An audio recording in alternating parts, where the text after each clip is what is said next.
de Deus a buzina tocai, Jesus em breve virá. A todo mundo a mensagem levai, Jesus em breve virá. Quando nós temos uma grande responsabilidade de entrar onde você, na sua casa, onde quer que você esteja, você está nos ouvindo e vendo nesse momento, e espero que você vá até o final daquilo que nós vamos apresentar hoje, que é de suma importância para a sua vida, para a sua caminhada, nesse resto de caminhada que você tem, né, nessa existência. Você procure com o coração analisar tudo que vai ser dito agora. Espero que isso edifique a sua vida, que construa em você um senso de responsabilidade, ao ponto de você se dedicar como nunca a esta obra que tem nas mãos para ser feita, para ser realizada. Nós comunicamos a verdade, respaldado no assim diz o Senhor, não está escrito. Verdade essa que não pode voltar vazia, mas que encontrará lugar nos seus corações. Queridos, quando o amor de Cristo, note bem uma coisa importantíssima, quando o amor de Cristo é abrigado no coração, ele, como o suave perfume, não pode ocultar. Nós temos algo que conhecemos com profundidade, nós temos verdades indeléveis que não podem ser ocultadas. Sua santa influência será sentida por todos aqueles com quem entrarmos em contato. O Espírito de Cristo no coração é qual fonte no deserto, que ali corre para refrigerar a todos, despertando as almas, o senso, despertando essas almas moribundas, o senso, o entendimento, a compreensão de verdades cruciais para a sua existência e para a sua caminhada. O amor que tivemos a Jesus se manifestará no desejo de trabalhar.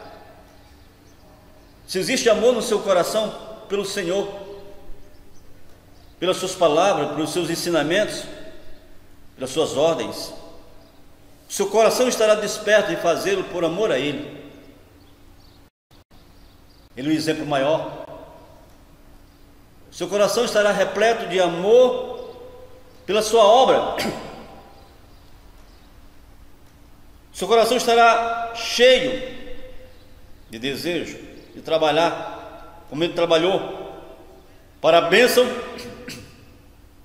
e reerguimento da humanidade. Levará o amor, ternura e simpatia para com todas as criaturas de nosso Pai Celestial. Se você não tem esse desejo, não tem esse sentimento de responsabilidade de fazer esta obra, alguma coisa está errada com você. Eu digo as palavras do apóstolo Paulo, quando ele disse, de uma forma muito contundente, preciosas palavras de Paulo, quando ele disse: o amor de Cristo, de quilômetros a pé, era fácil, mas ele fazia por quê? Porque tinha amor. Ardia nele, no coração dele, um amor mais forte do que qualquer comodidade ou senso de não atividade que pudesse ter. O Filho do Homem, a palavra de Deus diz sobre Jesus Cristo, ele veio para servir e não ser servido. Ele veio para servir, para doar a sua vida, não é verdade? Ele doou a sua vida em resgate de muitos. É o que diz a palavra, é o que está escrito no Evangelho de São Mateus, capítulo 20, verso 28. Era este o único e grande objetivo de sua vida: era o serviço, era a obra, o estabelecimento do reino, o reino que está para vir, que já por antecipação já estava sendo implantado ali por Jesus Cristo. Que hoje, quando comunicamos esse reino, que as pessoas recebem a mensagem do reino em seus corações, e elas passam a participar desse reino por antecipação, visando, olhando para além desse mundo súrdido, das nuvens escuras que estão ao nosso redor, olhando para o fulgor da grandeza imaginável que Deus tem preparado para aqueles que crerem. Era o único e grande objetivo de sua vida. Tudo mais era secundário e subalterno. Sua comida, dizia ele, a bebida, dizia ele, consistia em fazer a vontade de Deus. A tua comida, a tua bebida consiste em fazer a vontade de Deus? Como é que está a tua vida? Mas de Jesus era assim, ele é o nosso exemplo.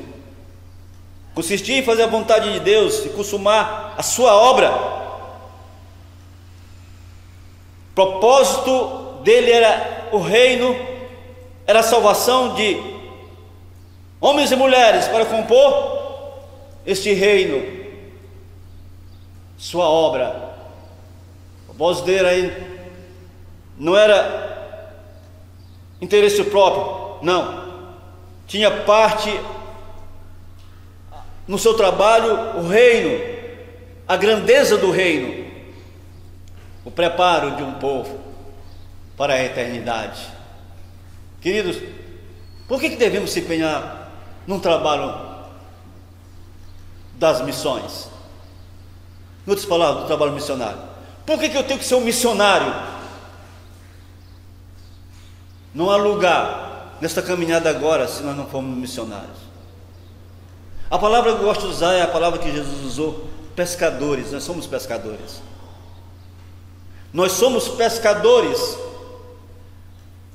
de almas. Que privilégio que temos, queridos, de sermos pescadores de alma. É um privilégio que os anjos queriam ter, mas não foi possível eles terem, porque foi dado a nós. Nós somos pescadores de almas. Não podemos perder tempo em coisas banais nessa caminhada. Nós somos pescadores de alma.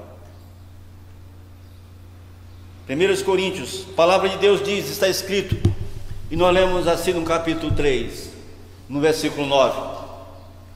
Assim está escrito na palavra, e assim lemos, 1 Coríntios, capítulo 3, verso 9, diz o servo do Senhor, apóstolo Paulo, está escrito, acompanhe comigo. Paulo escrevendo à igreja de Coríntios, no capítulo 3, primeira carta, no versículo 9, lemos assim, ouça, 3 verso 9, lemos: porque de Deus somos cooperadores, lavoura de Deus, edifício de Deus sois vós. Que privilégio esse o que temos, de sermos lavoura de Deus, cooperadores de Deus. Que privilégio você tem, que privilégio, queridos. É por isso que quando o sábio de Provérbio diz ali no capítulo 10 ou no capítulo 11 versículo 30, ele diz: quem ganha alma é sábio. Quem ganha almas é sábio. Haverá coroamento do povo de Deus na eternidade. Na visão que teve a mensageira do Senhor, ela viu que tinha coroas que tinham um número de estrelas, e outras coroas que tinham o maior número de estrelas. na coroa. Eu não sei como pode ser isso, essa visão. Como é que pode ser esse processo, mas que conta sim a tua atitude, o teu empenho, a tua dedicação a esta obra tão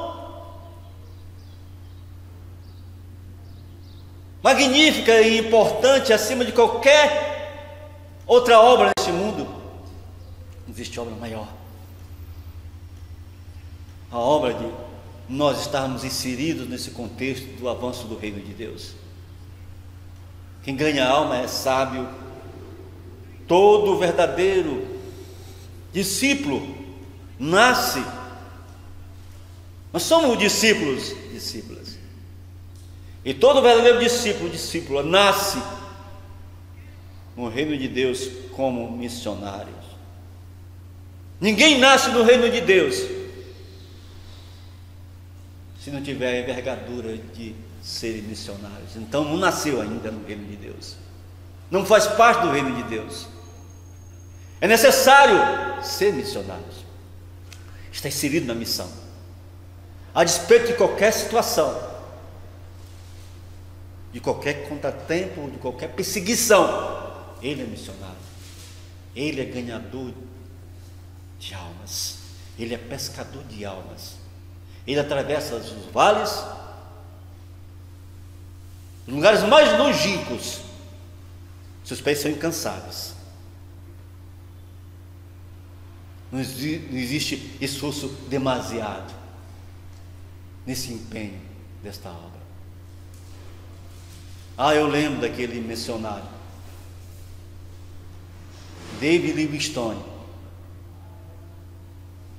que se dedicou à obra na África, um lugar miserável, de sofrimento, de dor e de necessidade. Da Inglaterra ele partiu para a África com a sua família. Na África ele perdeu a esposa, perdeu os filhos, mas ele ficou, combatendo o bom combate da fé, instruindo aquele povo na verdade, no amor de Deus, na pregação do Santo Evangelho. É interessante que quando ele morreu, quem for trazer o corpo dele, levar o corpo dele para a Inglaterra, os indígenas, os africanos não queriam que levasse o corpo dele. Tanto amor aquelas pessoas tinham por ele, porque tinham recebido o Evangelho de nosso Senhor Jesus Cristo. Fizeram então um acordo que tirasse o coração dele ficasse, levasse o corpo, e o coração dele foi depositado debaixo de um pé de árvore frondosa que estava ali. O coração dele ficou na árvore. Quantas pessoas tiveram grande amor pelo reino de Deus, pelas almas? Os discípulos eram um amor imorredor, um amor que realmente constrange o coração daqueles que sabem da história, do que passou-se com eles, das suas trajetórias, do seu sofrimento em prol do reino. Amados, aquele que bebe da água viva faz-se fonte de vida. O depositário torna-se doador. A graça de Cristo na alma é um refrigério de todos, e tornando-os que estão prestes a perecer, ansiosos de beber da água da vida. É uma fonte a jorrar 24 horas, que beberam daquela água que mitiga essa sede. A própria família, na vizinhança, todas as oportunidades. Quantas oportunidades nós temos? Pregar o Evangelho. Quanta facilidade hoje nós temos inseridos nessas redes sociais que existem de comunicação, aldeia global da comunicação. Nós temos o privilégio de comunicar a palavra, de comunicar a verdade, queridos, a todos os lugares, de uma forma brilhante, de uma forma maravilhosa, porque o tempo que vivemos foi preparado para isto. Essa facilidade que nós temos foi preparado para a pregação deste evangelho, o evangelho eterno. No tempo de Jesus Cristo, quando ele esteve aqui, o tempo também foi preparado para a vinda dele. Não havia fronteiras no tempo que Cristo veio. A facilidade de comunicação da língua era muito grande. O grego era a língua falada praticamente no mundo todo. É tanto que foi traduzido uma Bíblia em grego. A facilidade era grande, não havia fronteiras, não havia barreira linguística para que o evangelho fosse levado naquele tempo. Que o tempo era plenitude de tempo. Nós estamos vendo um tempo de plenitude. As portas têm se aberto no mundo todo para que nós preguemos o evangelho. E temos que fazer logo, porque as proibições virão muito em breve. Já existem países que as portas estão fechadas. Países que antes tinham a porta aberta, hoje estão fechadas.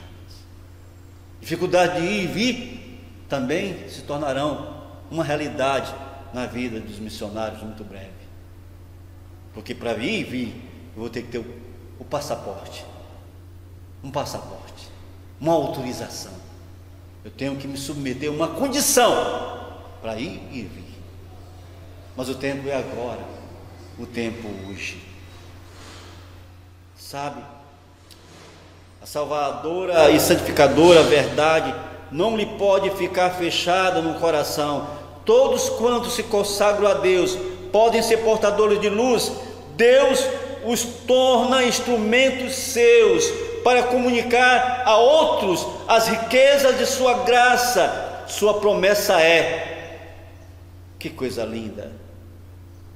Ezequiel, quando fala do atalaia sobre os muros, para avisar, trombetear, no capítulo 34, Ezequiel, no capítulo 34, versículo 26, está escrito assim, ouça aqui, diz o profeta, 34, Ezequiel, capítulo 34, no versículo 26, está escrito na palavra, e nós lemos assim, ouça o que diz, deles, ou seja, delas e dos lugares ao redor, do meu outeiro, eu farei bênção, farei descer a chuva a seu tempo, serão chuvas de bênçãos, chuvas para abençoar, chuvas que comunicam a salvação, a libertação, a cura de almas que estão no vale da sombra da morte.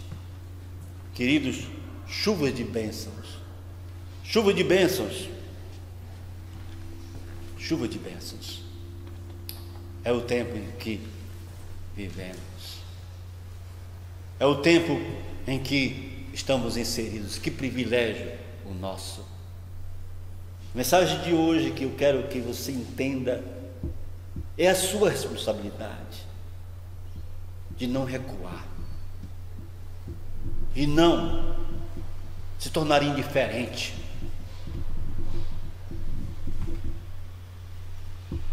De você quebrar toda indiferença com relação ao tempo que vivemos e ousar em ser intrépido nesse momento para a pregação da última mensagem de Deus ao mundo. Não podemos viver sem isso. Não vamos sucumbir. Amados, temos uma grande responsabilidade. Apóstolo Paulo, grande servo de Deus, instrumento nas mãos do Senhor, incansável, apóstolo das nações, ele escreve, 1 Coríntios capítulo 7, versículo 24, ele diz o seguinte: está escrito. 1 Coríntios, capítulo 7, versículo 24. O apóstolo Paulo diz assim: olha o que está escrito. Que coisa memorável, que coisa tremenda a palavra. 7:24. Diz assim: irmãos, cada um permaneça diante de Deus naquilo que foi chamado. Cuidado para não desejar coisas altivas, coisas que você não foi chamado. Existe um ministério, existe uma obra a ser feita, uma obra que tem que ser respeitada,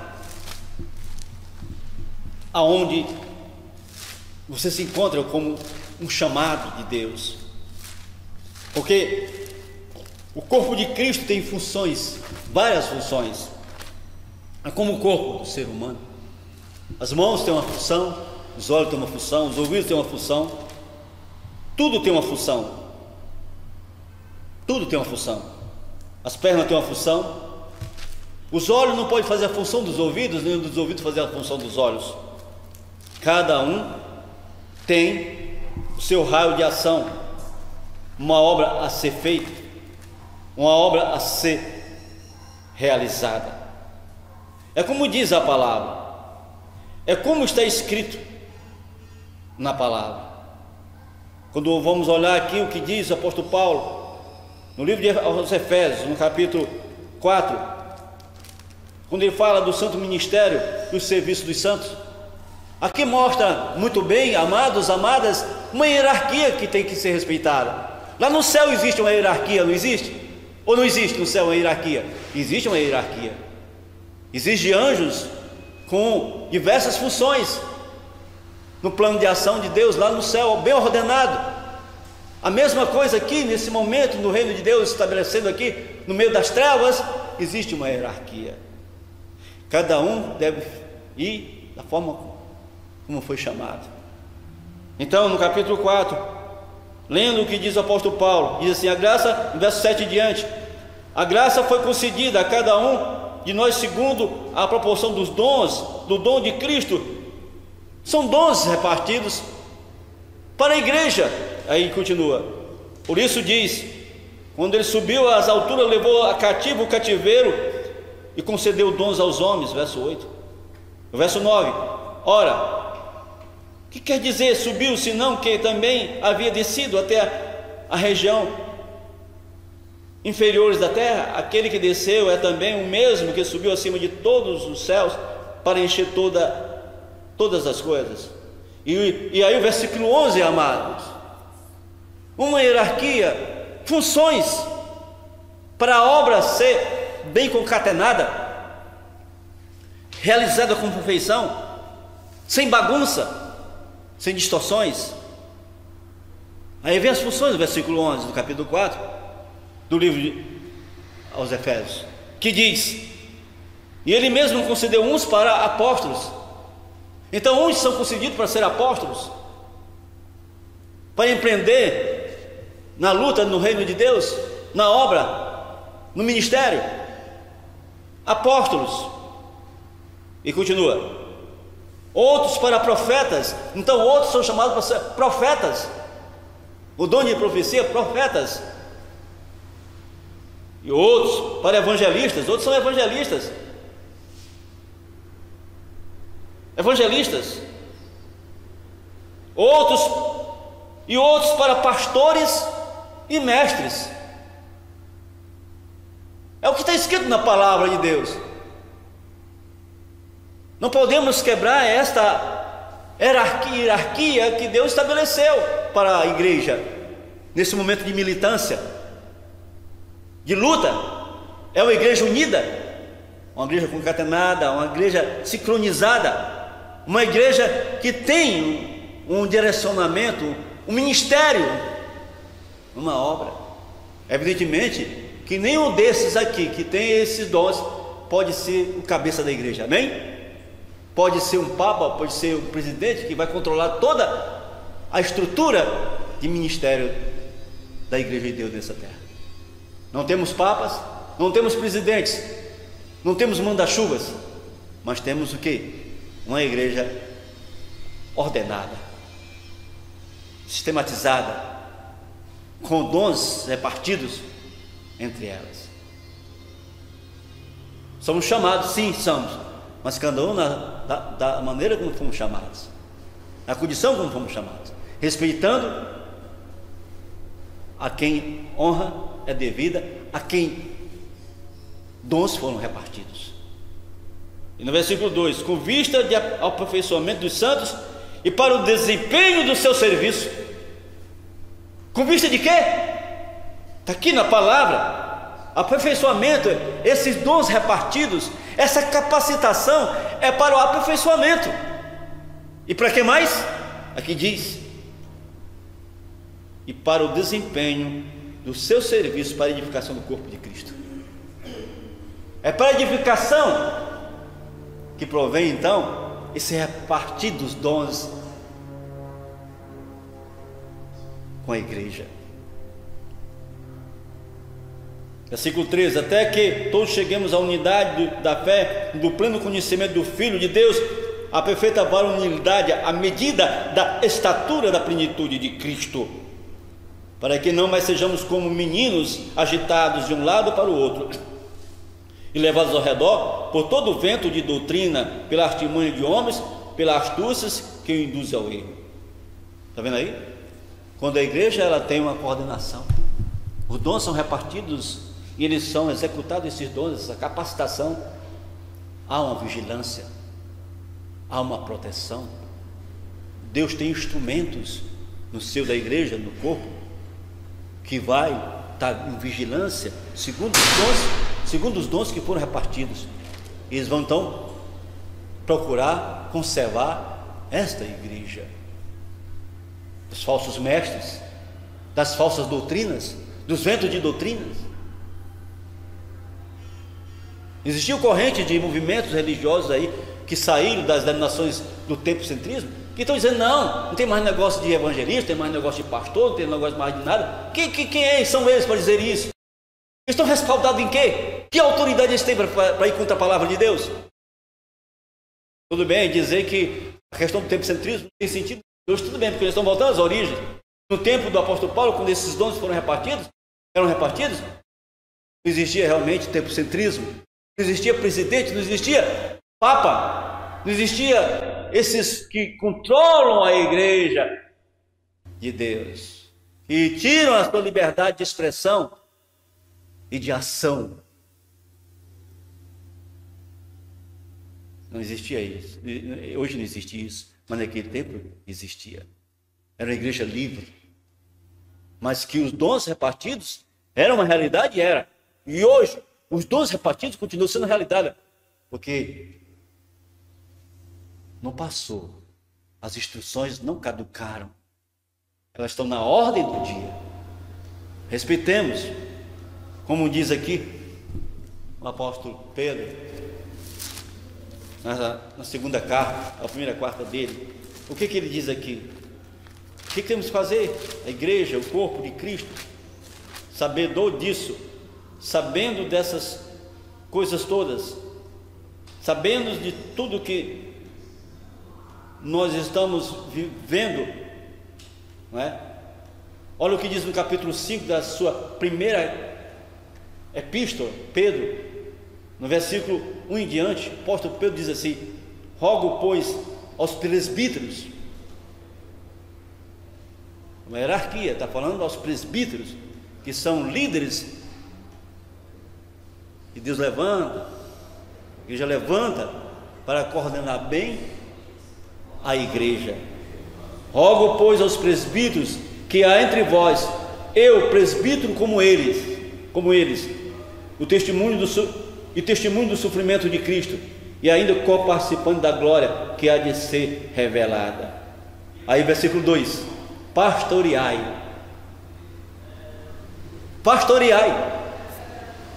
o rebanho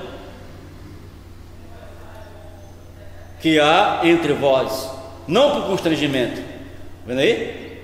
Não por constrangimento, mas espontaneamente, como Deus quer, nem por sorte da ganância, mas boa vontade, nem como dominadores, certo? Nem como dominadores dos que vos foram confiados, antes tornando-vos modelo do rebanho. Ora, logo que o Supremo Pastor se manifestar, recebereis a inacessível coroa da glória. Esses presbíteros, esses homens que Deus levanta para coordenar, para instruir, para delinear, né, as ações do corpo de Cristo, estão inseridos no corpo de Cristo, eles têm uma coroa inacessível de glória no futuro, porque não é fácil o trabalho deles. Tantas coisas que querem derrubar, irmãos, para desorganizar o corpo de Cristo, desorganizar essa obra do trabalho. Ele diz: não tem nada mais de dinheiro, não pode ter dinheiro em obra, em ministério. Que conversa é essa? De onde que arranjaram essa história? Onde está na Bíblia isso aí? Tem que ter recursos, sim. Tem que ter meios financeiros para que a obra continue. Os apóstolos tiveram o exemplo maior, o infinito exemplo, infinito, Jesus Cristo também teve. Está escrito na palavra dos evangelhos que mulheres que andavam seguidoras de Jesus, elas muniam a bolsa com os recursos que elas tinham para a manutenção do ministério do Senhor Jesus Cristo. Todos tiveram, como o apóstolo Paulo é muito claro, aqueles que pregam o evangelho, que vivam do evangelho. A Bíblia insere todo esse contexto de necessidade que uma obra tem para... Agora, eu tenho que vigiar como igreja, como corpo de Cristo, e saber se isso que eu estou vivenciando e eu estou participando realmente é legítimo. Aí é a diferença. Eu não estou inserido no corpo de lobos devoradores que comem a lã da ovelha somente, mas estou inserido no meio, no contexto, no grupo de pessoas que realmente elas refletem a glória do ministério de Cristo passado, como era feito, com sinceridade, não fazendo negócios da vida das ovelhas, com a vida das ovelhas. Não vamos misturar as coisas, não vamos misturar as coisas, vamos seguir o que a Bíblia ensina, o que está escrito na palavra. Recursos tem que ter? Tem. Uma igreja organizada tem que ter? Tem. Não organizada nesse tipo, segundo os rudimentos do mundo, com CNPJ, com estrutura religiosa, megas estruturas, não tem nada a ver isso aí com a obra de Cristo. Monumentos, e mais monumentos que se constroem com os recursos, como devia ser empregado na pregação do Evangelho. Ou então, se fosse feita alguma coisa, é dentro dos moldes da revelação do Espírito de profecia. Quando se fala, por exemplo, de uma escola médica missionária, é um lugar afastado da cidade, simples, ser algo parecido com as coisas do mundo, luxuosas, grandes coisas, megas estruturas, comerciais, que o fim em si é lucro. Não, isso aí está fora do plano de Deus. Irmãos e irmãs, eu estou falando do ministério de Deus. No momento que estamos vivendo, temos que contemplar o que diz a palavra, o que está escrito na palavra. Sabe? Temos que contemplar a palavra, o que está escrito na palavra, o que diz o Senhor. Em Mateus, ele escreve as palavras de Jesus, capítulo 9, versículo 37, está escrito assim, e lemos 9:37, Mateus 9:37, diz a palavra, 9:37, e nós lemos assim: então se dirigiu a seus discípulos: a seara, na verdade, é grande, mas os trabalhadores são poucos. Rogai, pois, ao Senhor da seara que mande trabalhadores para a sua seara. Ah, quanta necessidade a seara tem. Quando eu olho para milhares e milhares e milhões de jovens talentosos que estão na mão do inimigo, fazendo a obra do inimigo. Quando eu olho para uma estrutura dessa que está ao nosso derredor, de comunicação, com recursos, com meios, com gente com capacidade intelectual, mas que estão a serviço do inimigo e do reino deste mundo que está para perecer. São raros as pessoas que te veem imbuídas do espírito de obra, de missão em prol do reino. São raros. Por isso que Jesus diz: olha, a série é muito grande, e é grande mesmo. São milhares que estão na beira da eternidade para fazer a transição, queridos. Nesse momento, quando eu estou falando aqui, milhares no mundo estão morrendo, estão sucumbindo, estão fechando seus olhos para sempre, fechando sua boca para sempre. Suas mãos, seus pés não andarão mais, suas mãos não se estenderão mais, não há mais respiração. Morreram, apenas um cadáver. Milhares estão morrendo, sem esperança. Talvez não tiveram a oportunidade, não sei. A série é muito grande. O grito é um grito só, de socorro.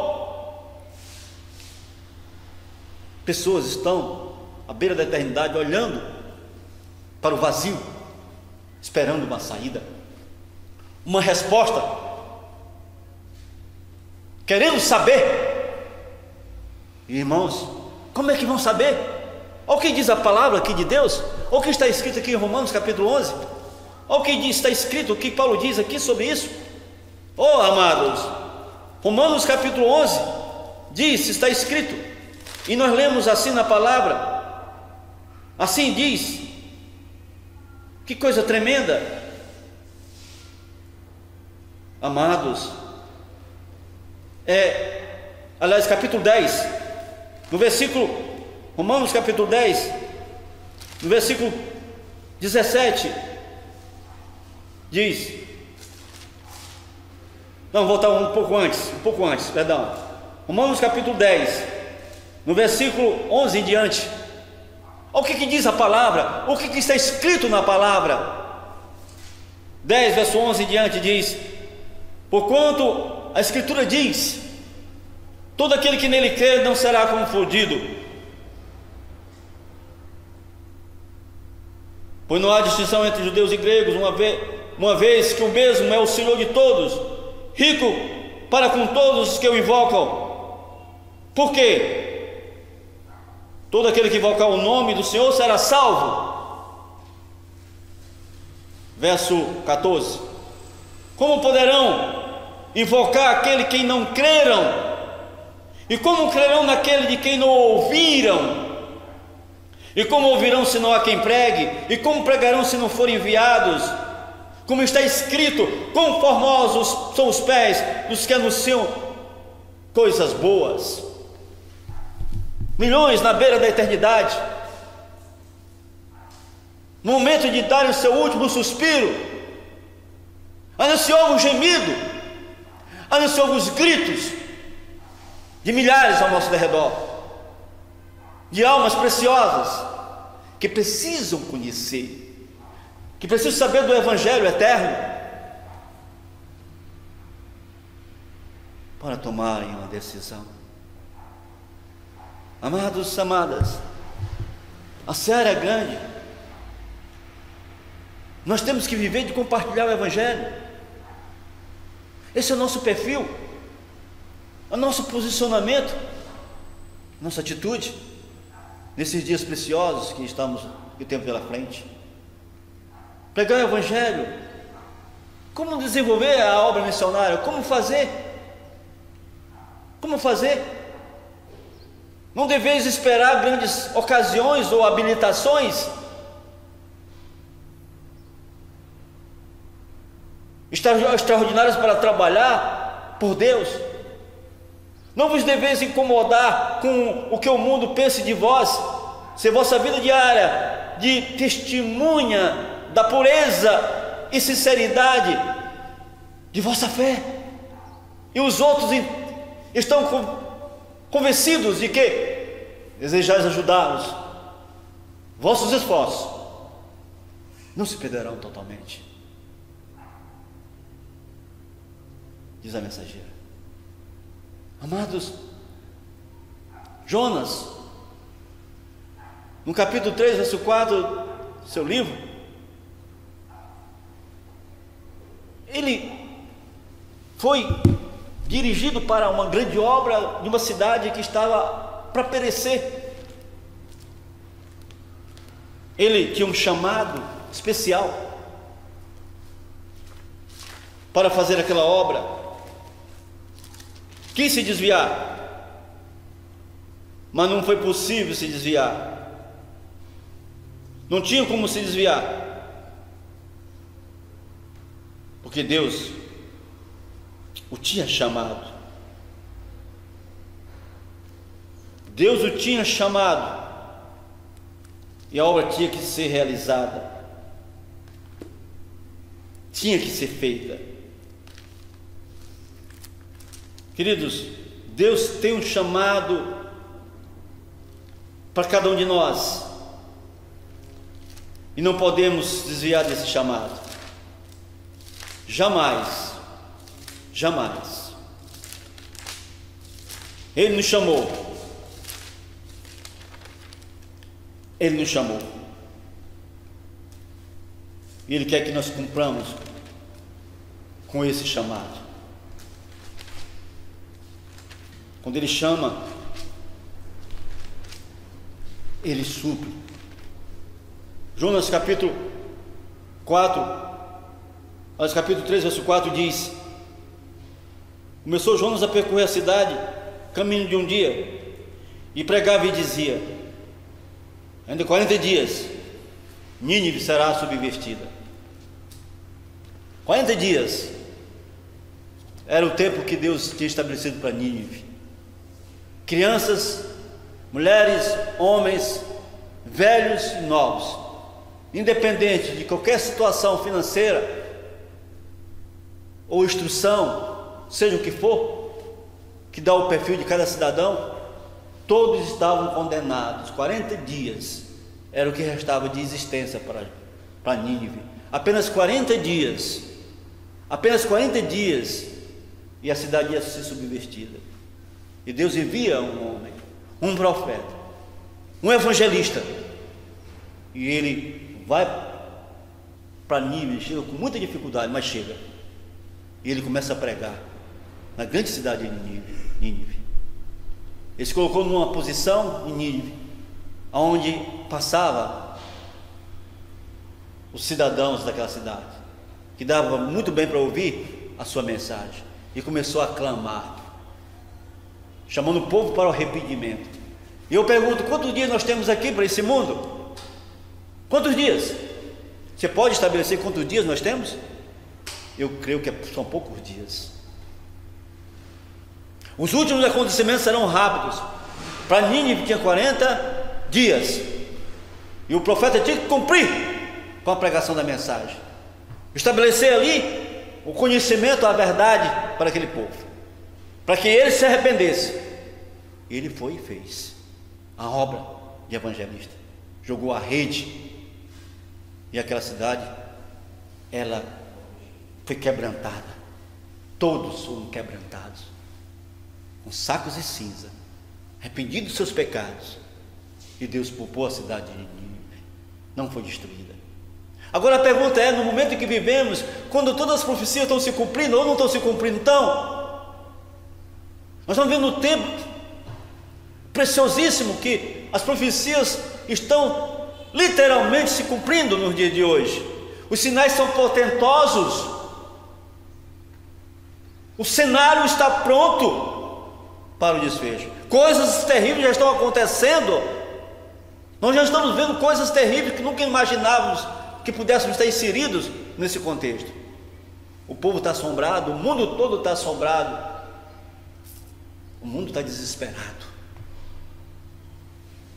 As pessoas estão numa situação tão assoladora que os chefes de Estado, os grandes deste mundo, estão desmaiando do terror, em vista da expectação das coisas que estão para sobreviver nessa terra. Quantos dias tem a humanidade?